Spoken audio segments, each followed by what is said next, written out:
आज writing skills में हम दोबारा ग्रामर का पोर्शन टच करेंगे, लेकिन सबसे पहले रिव्यू कर लें कि हमने प्रीवियस लेक्चर में क्या पढ़ा था।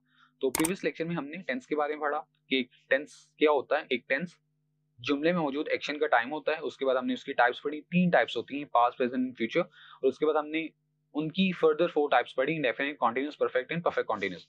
उसके बाद हमने सेंटेंस और टेंस में डिफरेंस देखा। एक सेंटेंस एक ग्रुप ऑफ वर्ड्स होता है जिसमें सब्जेक्ट और वर्ब दोनों होते हैं, जबकि टेंस उसी जुमले में मौजूद एक्शन का टाइम होता है।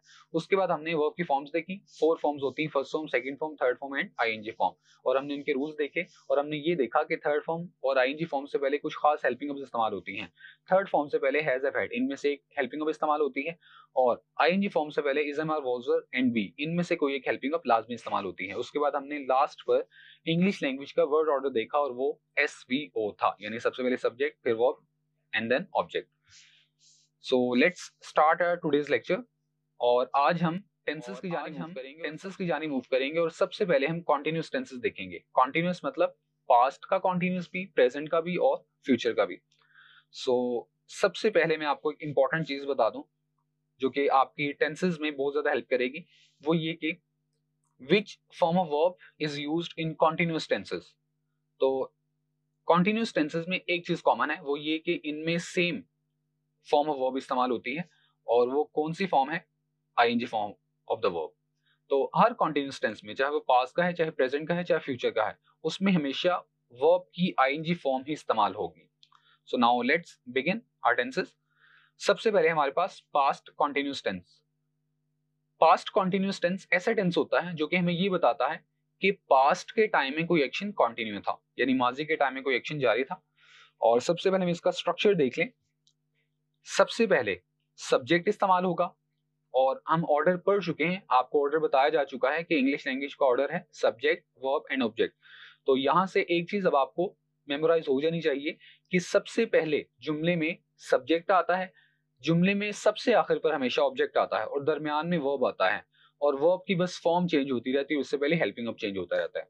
तो पास्ट कॉन्टिन्यूअस का स्ट्रक्चर है सबसे पहले सब्जेक्ट, एंड पर ऑब्जेक्ट, उसके बाद सब्जेक्ट के बाद आईएनजी फॉर्म आएगी, लेकिन उस आईएनजी फॉर्म से पहले हेल्पिंग वर्ब इस्तेमाल होगी वाज और वर। पास्ट कॉन्टिन्यूअस टेंस में हम हेल्पिंग वर्ब वाज वर इस्तेमाल करते हैं। तो इसका स्ट्रक्चर इन फॉर्मूला हो गया subject plus helping verb was और verb plus ING form of the verb plus object. So now examples are, सबसे पहले example, he was eating apples. तो he is the subject, was is the helping verb जो कि के मुताबिक आ रही है वाज, और eating ING form of the verb, eat की आईएनजी फॉर्म, और उसके बाद एप्पल्स जो कि ऑब्जेक्ट है।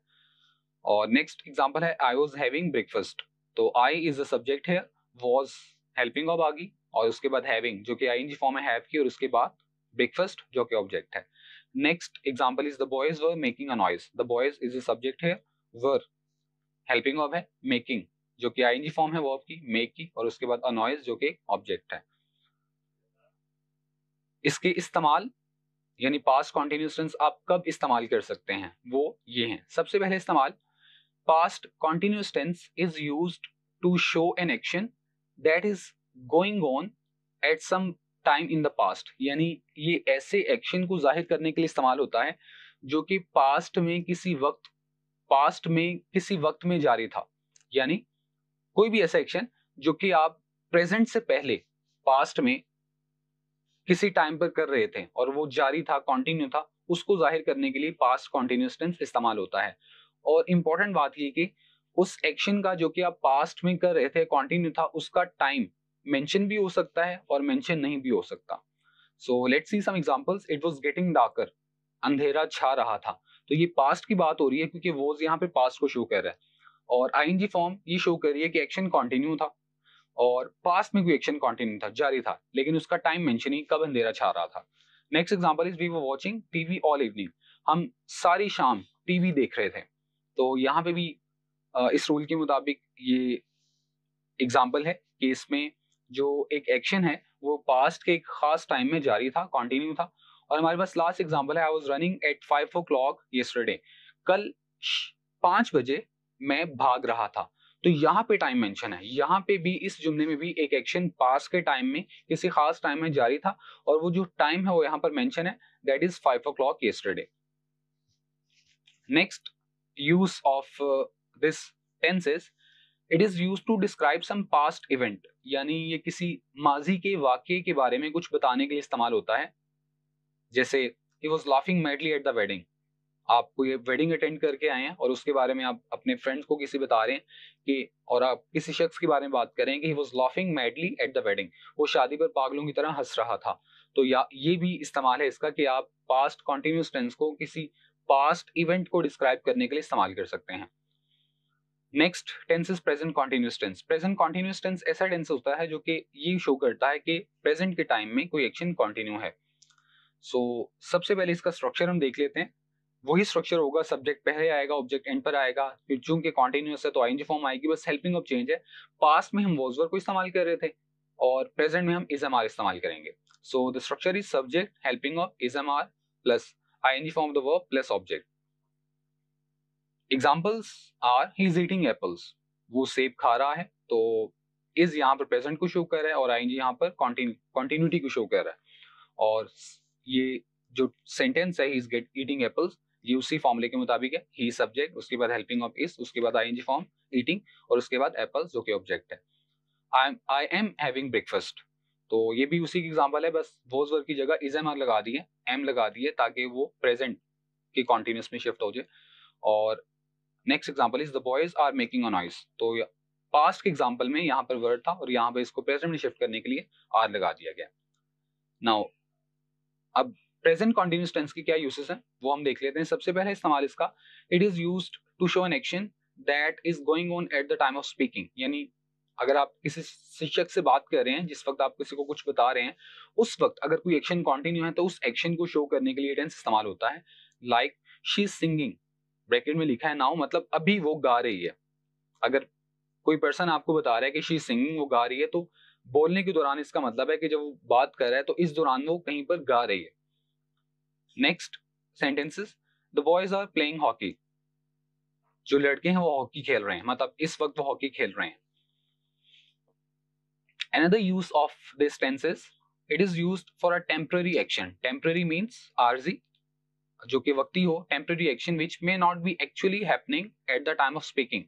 ये किसी ऐसे आरजी एक्शन को, काम को जाहिर करने के लिए इस्तेमाल होता है जो कि जब आप किसी को बता रहे हो उस वक्त वो कंटिन्यू ना हो। मिसाल के तौर पर अगर कोई शख्स आपसे कहता है I am reading Romeo and Juliet, तो ये एक प्ले का नेम है, तो अगर वो आपसे ही कहता है कि मैं ये पढ़ रहा हूँ, तो इसका मतलब ये भी हो सकता है कि वो उस वक्त नहीं पढ़ रहा, लेकिन वो इन दिनों में, मतलब कुछ दिनों से उसने इस नॉवल को, इस प्ले को स्टार्ट किया हुआ है और वो इसको पढ़ रहा है, लेकिन उस वक्त नहीं पढ़ रहा।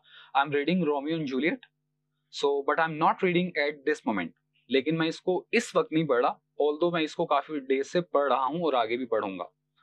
So this is the another use of this tense.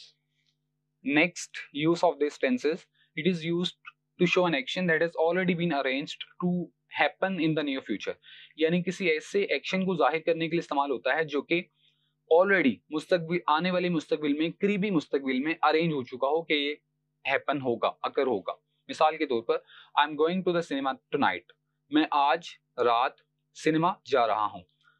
आप फॉर एग्जाम्पल मॉर्निंग में किसी को कह रहे हैं कि मैं आज रात सिनेमा जा रहा हूँ, लेकिन हालांकि अभी वो जो टाइम है, एक्शन है, वो अभी होना है, यानी नियर फ्यूचर में। टुनाइट अभी आपके लिए नियर फ्यूचर है, लेकिन नियर फ्यूचर में किसी एक्शन के लिए जो कि ऑलरेडी प्लान्ड हो, आप उसके लिए भी प्रेजेंट कंटीन्यूअस टेंस इस्तेमाल कर सकते हैं।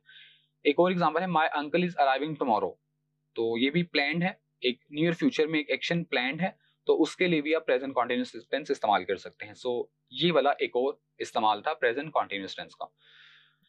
Now comes future continuous tense. Future continuous tense ऐसा टेंस होता है जो कि ये बताता है कि फ्यूचर के टाइम में कोई काम जारी होगा।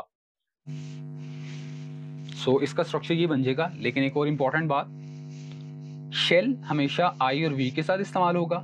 Shall is used with just I and we, और जो विल है वो आई और वी के अलावा बाकी तमाम वर्ड्स के साथ इस्तेमाल होता है। एग्जाम्पल्स हम देखते हैं। He will be eating apples, वो सेब खा रहा होगा, तो वही एग्जाम्पल, लेकिन इसको फ्यूचर कॉन्टिन्यूस में शिफ्ट कर दिया है। और नेक्स्ट है आई शैल बी हैविंग ब्रेकफास्ट, तो आई के साथ शेल आ गया और आईएनजी फॉर्म से पहले बी आ गया क्योंकि ये फ्यूचर है। और last example is the boys will be making a noise. अब हम इसकी इस्तेमाल देखते हैं। फ्यूचर कॉन्टिन्यूस टेंस का पहला यूज ये है कि it is used to talk about actions which will be continue at a time in the future, यानी ये ऐसे एक्शंस के बारे में बात करने के लिए इस्तेमाल होता है जो कि आने वाले टाइम यानी फ्यूचर में किसी खास वक्त में जारी होंगे। मिसाल के तौर पर I suppose it will be raining when we start, मुझे लगता है कि जब हम जाएंगे शुरू करेंगे तो बारिश हो रही होगी। तो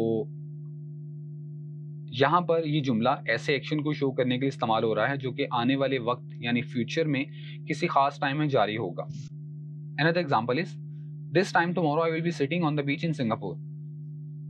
इस वक्त कल के दिन मैं सिंगापुर में बीच पर बैठा हूँगा। तो इस जुमले में भी आने वाले वक्त यानी फ्यूचर में होने वाले एक खास एक्शन के बारे में बात हो रही है जो कि फ्यूचर में कंटिन्यू होगा।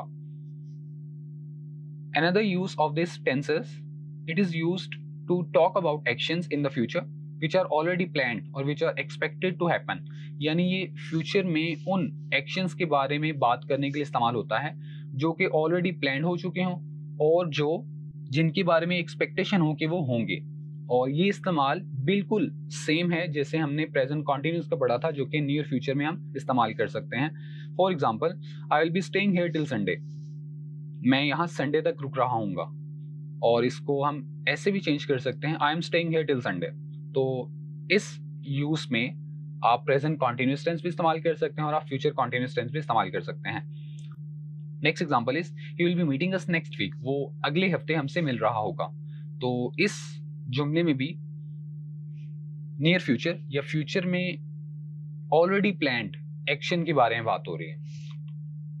So that was all for today's lecture. सबसे पहले समराइज कर लें कि आज के लेक्चर में हमने क्या पढ़ा है। आज के लेक्चर में हमने कॉन्टिन्यूस टेंसेस को देखा है, उनका स्ट्रक्चर क्या होता है और उनके इस्तेमालात क्या होते हैं। और कॉन्टिन्यूस टेंसेस 3 होते हैं, past, present and future. So that's all for today's lecture. I will see you in the next lecture. Till then, अल्लाह हाफिज।